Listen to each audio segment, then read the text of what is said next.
the innocent.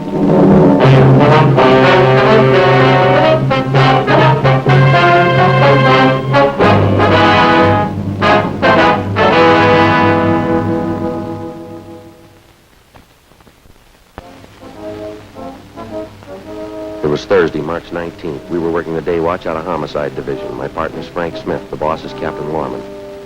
My name's Friday. Somewhere in the city, there was a killer on the loose. A young woman had been...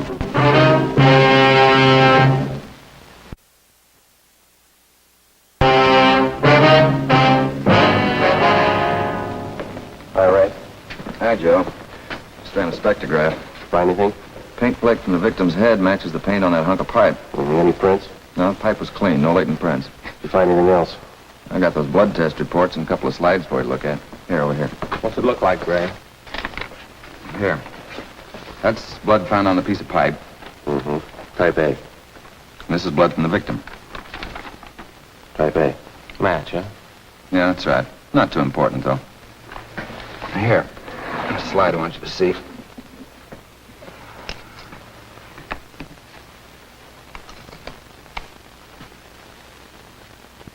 Here, Joe. You may have to focus that for yourself. See? You see that strand of hair on top? Yeah. Now, that's from the victim's head. And the one underneath was found on the piece of pipe. I see. She had wavy hair. Both specimens are flat. Looks like the same hair, Joe. You got anything on that piece of pipe, Pinker? Nothing. Ordinary steel pipe, 14 inches long. What else you got? Plaster impressions of those footprints are found with the body. Here they are. Crepe soles, huh? Tennis shoes. New ones, size 9. Good impression. The ground was soft. Man about 150 pounds. According to length of stride, roughly 5 feet 10 inches tall. New shoes, all right. See the tread there real good? That's right. Made for the Sport King Company. Well, that's something to follow up, huh? Sure. You could start with the tennis courts. Only about 1,000 or so in L.A. Or maybe you'd rather track down the brand. These particular tennis shoes are the biggest sellers in the country. Yeah. Where'd you like to start, Joe? Minneapolis or Pullman, Washington? What about that glove? Yeah? You might look for a missing glove. Yeah. They go well with the shoes. Just about as common. White cotton work gloves with a blue top. Here's the right glove. You find the left one. Blood on the glove? Type A. Well, it's good evidence, Ray, but where's the lead? I don't ask you to pay my parking tickets. You want to see pictures? Okay. This is the vacant lot where they found the body. Yeah. Here's a close-up of her showing the location of the murder weapon, the glove, and the footprints relative to the position of the body. Looks as bad as yesterday. Sure worked her over, didn't he? The rest of these are morgue shots. You interested? No, we checked those this morning. Once is enough, Ray. That winds it, boys. You want to go over the stuff in her purse again? Find anything more? Nothing you haven't already seen. The usual. Makeup, comb, barrette. That's a hair clip. A few cheap stones in it. Loose change, quarter, nickel, few pennies. And her ID card. Thanks, Ray. Helen Mitchell, 33 Naomi Place, age 21. 21. That's not very old, is it, Ray? Not to die, no.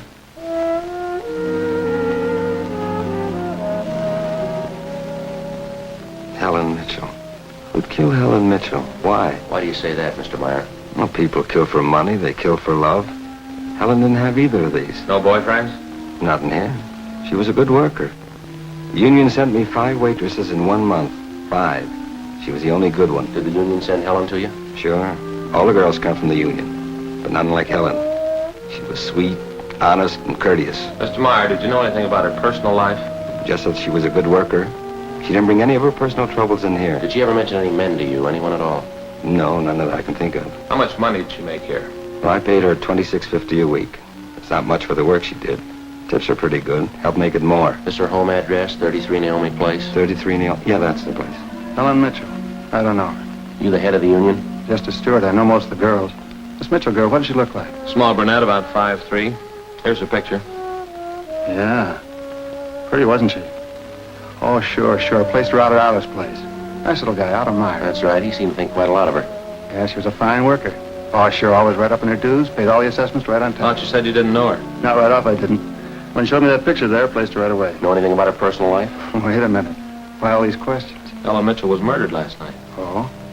Who did it? Know anything about her personal life? You can see my position, Sergeant. 1,200 girls. Check them in, check them out.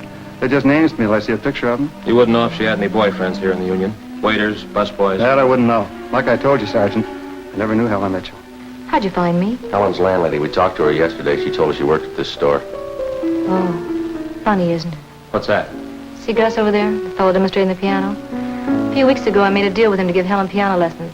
I figured it'd help with her singing lessons. She wanted to be a singer, you know. Did Helen know that fellow, Gus? No, she never met him. Who gave her the singing lessons, Miss Olson? She took from Ostrander, Paul Ostrander out on Melrose. A lot of movie people used to take from him. What do you know about her personal life? Well, how do you mean? She have any boyfriends? Well, yeah. You don't seem sure, Miss Olson. Well, it's just that I don't know. I never asked Helen. But she did have a few days with Paul Ostrander. I don't think she was serious. How about Ostrander? Gee, Sergeant, I don't know. I don't want to involve anybody. You want to help us find the killer, don't you? Yes, but if you're thinking Paul Ostrander did, I'm sure he didn't kill her. No, gentlemen. I didn't kill Helen Mitchell. You gave her singing lessons, Ostrander. You knew her pretty well, didn't you? Yes, I gave her voice coaching for about a year and a half. Helen showed a little promise. Oh, not a great voice. Bad vibrato. You knew her pretty well, then, didn't you? Why do you say that? You'd take her out once in a while, didn't you? No, I didn't know Helen socially at all. We know you had dates with her. Well, that's not true. The only times I saw her was when she came here to the studio for lessons. You better tell the truth, mister. We can prove you've been out with her. What's the matter? Afraid of the publicity? Is that it? Certainly that's it. I have a successful business here. I've spent years building it. Anything like this would ruin me. Then you have been out with her. Only a few times, nothing serious. And I had nothing to do with the murder. That's the truth. Don't you know that withholding information about a thing like this can go kind of hard with you? Yes, I know that, but what else could I do? Look, Ostrander, somewhere in this city right now, there's a guy who beat a young girl to death. He crushed her skull with a piece of steel pipe. We need every bit of information we can get to track him down. I know that, Sergeant. You could have come to us. We wouldn't run to the newspapers with it. The information's confidential. That's the way we treat it. Most of the time, it's the people who run to the newspapers first, then they come to us. That's right. People are their own press agents. Sergeant, I'd like to know what right you have to invade my privacy and lecture me on my civic duty. I'll tell you what right, Ostrander. We want the man who murdered Helen Mitchell. I got as much right as he had at 12:14 this morning. Come on, Joe. Yeah. Thanks. Sorry if we invaded your privacy. Homicide, Bechtel. I beg your pardon? No, ma'am, you've got the wrong extension. You want 2511. Just a moment, I'll transfer you. Hi, Captain's looking for you. Thanks, James. Switch is to 2511, please. Skipper? Frank? Joe? What you got? A notebook full of notes, crime lab full of evidence, nothing to tie them together. These some of the people you interviewed? Yeah, those and about a dozen more we didn't even bother to take notes on. It's hard to figure, Skipper. Everybody seemed to like the girl. Helen Mitchell, no known relatives. Single, unattached girl living all alone in the city. Few friends and no enemies, none we can find anyway. You satisfied all the people you interviewed are in the clear? Well, if we're going to stick to the simple robbery motive, they are. The kind of money Helen Mitchell made wouldn't interest those people. How you doing on the outside leads? Nothing. If we could just find one hole someplace, anything. All right, now look, you got a lab full of evidence across the street. You got a book full of names here. You got the pieces, and I'll fit them together. They just don't add. Well, go over them and keep going over them until they do add. Anything from the informants? Nothing so far. No tips on anybody that's been dough heavy lately. Nobody shooting off their mouth. The guy we won won't advertise. Figures himself a pretty smooth operator. Probably made a mistake somewhere along the line. We'll find it. Got a hot shot, Skipper. Yeah? 3220 Casino, woman, probable attack. All right, roll on it. We ran down the hotshot call for 3220 Casino. Turned out to be a typical dead-end lead. Her name was Mrs. Lillian Horn. For the past 5 years, Mr. Horn had been paid regularly on Wednesdays. He spent all day Thursday drinking up his paycheck and beating his wife. The call had no connection with the Mitchell murder.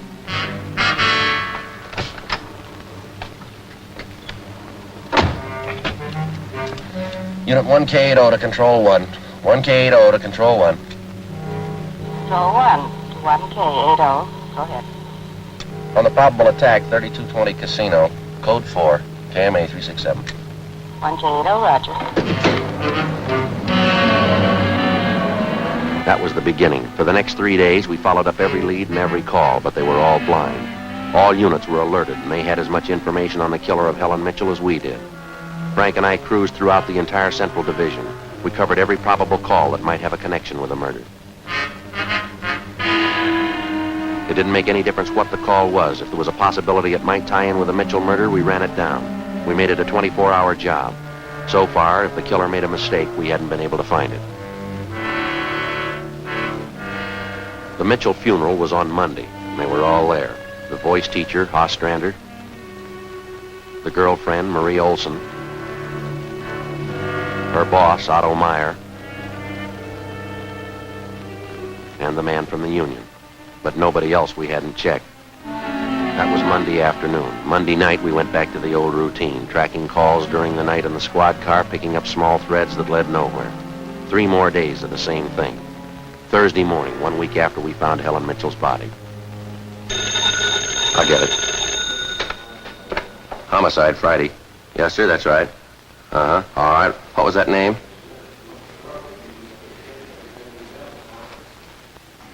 Uh-huh. Yes, sir, I have that. And what was the address again? I see. All right, thank you. Now, what was your name? Hello.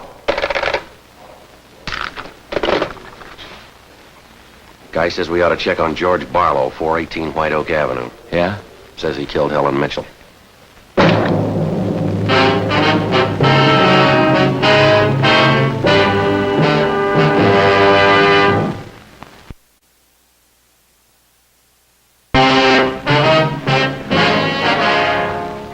Thursday, 11:26 a.m. Frank and I drove out to check on George Barlow. He denied knowing anything about the killing of Helen Mitchell. He said that he didn't even know the girl. It was just the same as in any other case. An unsolved crime offering an opportunity to neighbors to get even with someone they dislike by accusing them of the crime in an anonymous call to the police. In the next few days, we got 10 other calls, all giving us the name of the murderer. Each of them had to be checked out. Each of them led nowhere. Saturday night, Frank and I were back in the squad car cruising the Central Division. Saturday night's a good night for robbery. By 10 p.m., we'd run down 4 various calls. You want to pull over? Let's have a smoke, huh? Yeah. Right over there. 1285, roger. Unit 4R2, 1254, 1254 Tower Road. A woman screaming, code 2. We can handle that. Unit 1K80 to Control 1. 1K80 to Control 1. 1285, code 1. Control 1 to Unit 1K80, go ahead. On your 1254 Tower Road call, we are in the vicinity. We will handle. 1K80, roger. All right, let's go. Control 1 to 4R2, disregard your last call, handled by 1K80.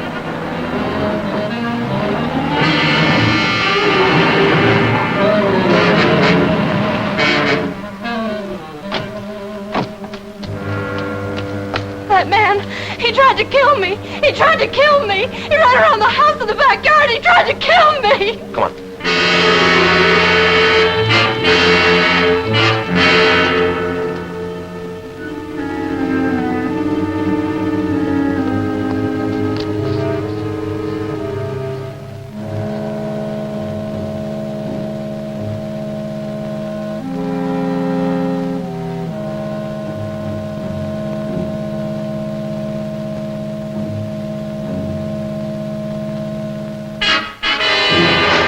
Hold it.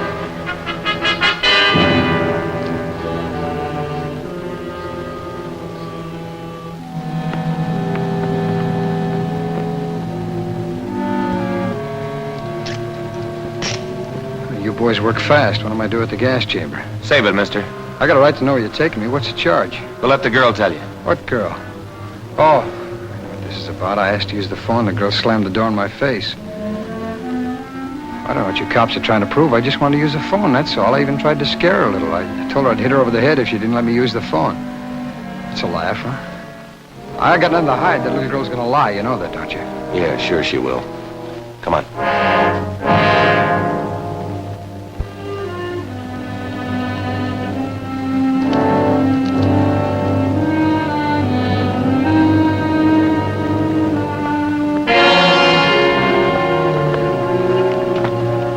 That's the man. He tried to kill me.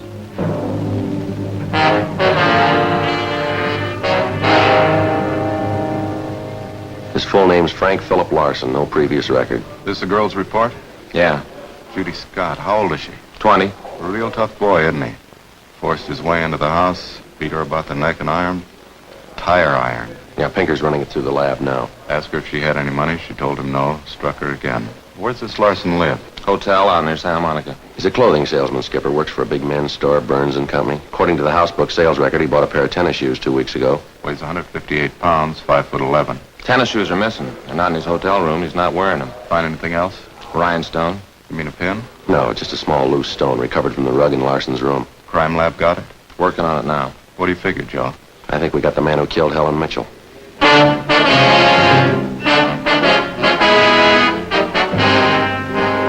A few scraps of circumstantial evidence and a hunch. Really wasn't much to go on. Larson had gone after the little Scott girl with a tire iron.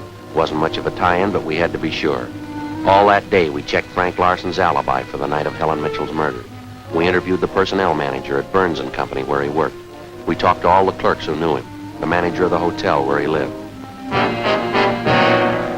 We found out everything we could about Frank Larson, and that night at 10 o'clock, we had the prisoner brought to the interrogation room. How are you, Larson? Fine, I like jail. Sit down. Lousy weather. It's been foggy all over town. I wouldn't know. I've been inside all day. How old are you, Larson? 31, same as the last time you asked. Where'd you go to school? I didn't. I was born smart. You sell clothes, don't you?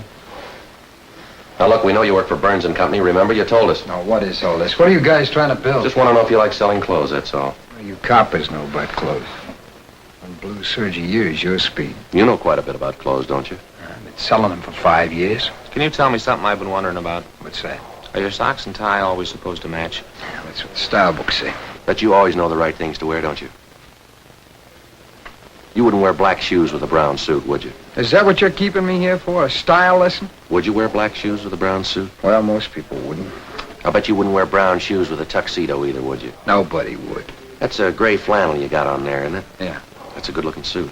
I'll drop around. I'll get you a good deal. Suit like that flannel you're wearing there, you'd never wear tennis shoes with an outfit like that, would you? What do you think? I think you did. I think you wore them the night you killed Helen Mitchell. Who? Maybe you didn't have the gray suit on, but you were wearing tennis shoes, Sport Kings, size 9s, held for $5.95. You picked them up at a discount, cost you $3 1/4. Where'd you get that? Out of the house book, Burns & Company. You wouldn't have those shoes around now, would you? We couldn't find them in your hotel room. Your boss, Mr. Craig, used to think a lot of you, Larson, before you started drinking on the job. Your commissions used to run pretty high until the last couple of months. What happened? That cheap booze get to you? You two really nosed around, didn't you?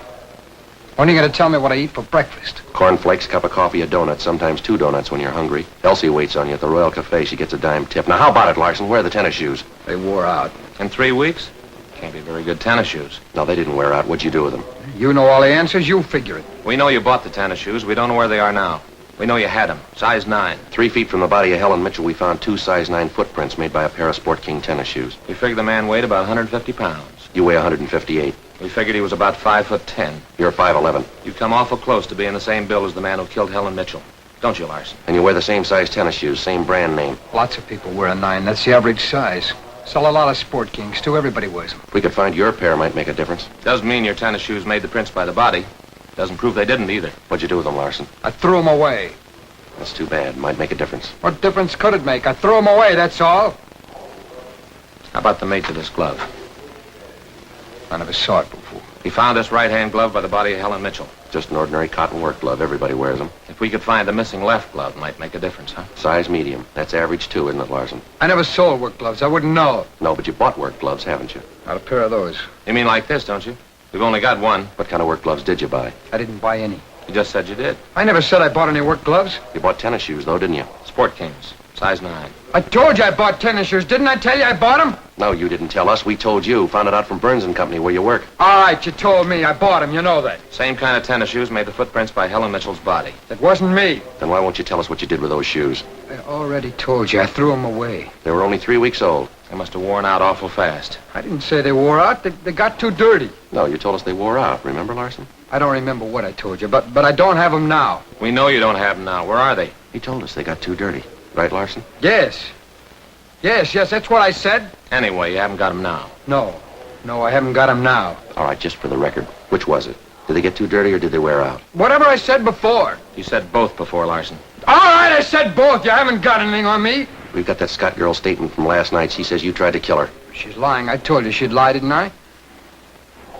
I only wanted to use a phone. She says you hit her with that tire iron. Did you hit her with the iron? No. I only tried to scare her. I didn't hit her with anything. And how did she get those marks around her neck and arms? Police doctor says they were made by that tire iron. I don't care what your doctor says. I didn't hurt her. What do you mean, Larson? You didn't hurt her or you didn't hit her with that tire iron? Neither one. I just wanted to use a phone. How'd you know she had a phone? I didn't know she had a phone. I just wanted to find out. Find out what? To find out if I could use her phone. Thought you said you didn't know if she had a phone. Oh, how can anybody know anything the way you twist everything around? Sorry, Larson. We only want the truth. How about a cigarette? Yeah. I could use one. Matches. Larson, where were you Wednesday night, March 18th? How many times are you going to ask me the same question? Just want to make sure we got it right. Well, I told you this morning. I went to a show. I got out about 11. I had a beer and I went home. What time did you get home? About 11:30. Did you stay home? I went to bed. What'd you see at the show? I never remember the names of them. You ought to try to remember this one. It's pretty important. I went to the Deluxe Theater. I saw Spencer Tracy in something. What was on when you walked in? A news. I never go in the middle of a picture. Neither do I. Spoils them for me. Yeah, that's right. The girl in the box office doesn't remember seeing you go in. Well, how would she know? It's Keno night. There's a big crowd. Did you win anything? I never do. Anybody hit the jackpot? I don't remember. They give away a lot of money at those neighborhood theaters. I always remember who hits the jackpot. All right, you do. I don't. Do you remember if anybody won the jackpot? I told you, no. Did they have a jackpot at that show? I guess they do. I don't know. You knew it was Keno night. You should know if they had a jackpot. Maybe they had a jackpot. I don't know. I went out for a smoke. Now, you said the cartoon was on when you went in. Why do you always twist what I say? I told you the news was on when I went in. You remember anything about that newsreel? It was 10 days ago. How do I know it was in it? I only know it was a newsreel, that's all. You're lying, Larson. We checked your alibi. The manager of the theater had to cut that newsreel Wednesday night because the show was running long with Keno night. You didn't go to the show Wednesday night, did you? All right, maybe I didn't. I don't remember. What's the difference? The difference is you could have been in that vacant lot the same night, the night Helen Mitchell was murdered. I didn't kill her. You can't prove that. Sure you don't want to tell us what you did with those tennis shoes? I'm not going to go back over all that. I've told you all I'm going to tell you. You know how the Mitchell girl was murdered? How would I know? I don't know anything about it. She's on her way home from work as usual, about midnight. Of course, you were home in bed at that time. But you didn't go to the show that night, Larson. On her way home, Helen Mitchell always took a shortcut across a vacant lot. She's about halfway down through the lot when the murderer tried to grab her purse. She screamed and he struck her, hit her several times with a piece of steel pipe, 14 inches long. He beat her to death with that piece of steel pipe. And he dropped the pipe in the right-hand cotton work glove. He left 2 footprints, size 9, Sport King tennis shoes. I know all that. All right, here's something you don't know. When the killer scooped the paper money out of that girl's purse, he accidentally took along a loose rhinestone, a stone that fell out of a cheap barrette in the bottom of her bag. He carried that stone home with him. When he reached in his pocket to pull out the money he stole from her, the rhinestone fell out on the floor. So? We found that rhinestone on the rug of your hotel room. I haven't lived in that room all my life. Maybe the guy before me dropped it there. No, not this one. We checked the cement that held it in that barrette. It matches the glue on the stone. No, Larson, that rhinestone came from the hair clip that Helen Mitchell wore before she was murdered. That's enough to take you to the district attorney with. What am I supposed to say? We want you to tell us the truth. Why did you kill Helen Mitchell? Hi. Hi, Gene. Got some coffee and sandwiches for you.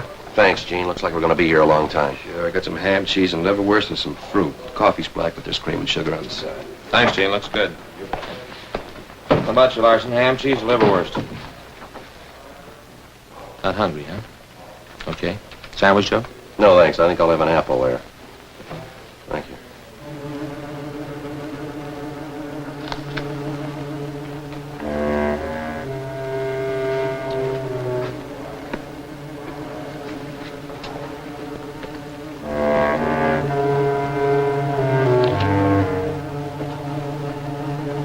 Come on, Larson, eat something. Good apple. Nice and crisp. Sugar and coffee. Where'd Gene get this stuff? Cross Street. Eddie's? Mm-hmm. Very good. Well, drink your coffee anyway, Larson. It's getting cold. All right! All right! I didn't want to kill her. She screamed and I had to hit her. All I wanted was her purse, that's all I wanted, but no, she wouldn't give it to me. She had to fight back, so I hit her. All she had to do was give me her purse and I wouldn't have hurt her. I didn't know what I was doing. I was drunk. I was drunk. I didn't mean to kill her. I didn't mean to kill her. I didn't mean to kill her.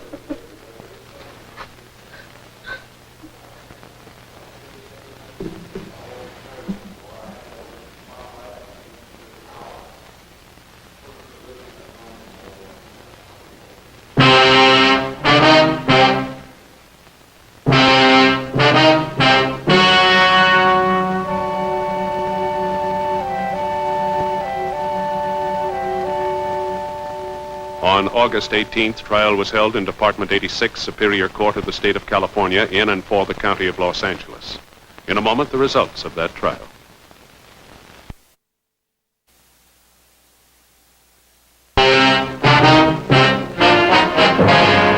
The suspect was tried and convicted of murder in the first degree.